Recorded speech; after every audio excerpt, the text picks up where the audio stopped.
બીજા ભાઈનું નામ લખેલું છે. ઓકે, મને જોવું છે એક ચેક જો છે લાવો જો લો બતાવ પાછળ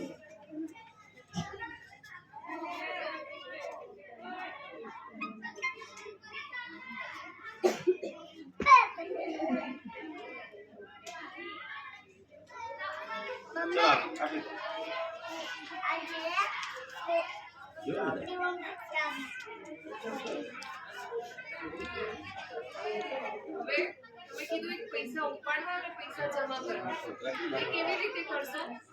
એની બે પાવતી છે. આ પૈસા ઉપાડવાની પાવતી છે અને આ પૈસા જમા કરવાની પાવતી છે.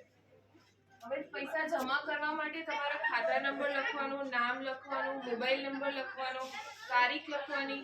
એ શેના માટે? રેકોર્ડ માટે, કે તમે કોના ખાતામાં ક્યારે જમા કરાયા છે. બરોબર? એટલે એ બેંક રેકોર્ડ રાખતી હોય. અમારે 5 વર્ષ જૂનું રેકોર્ડ રાખવું પડે કે 10 દિવસ કે 5 વર્ષ પછી કોઈ વ્યક્તિ કે મારા ખાતામાં પૈસા કોણે જમા કરાયા, તે અમારી પાસે રેકોર્ડ હોય.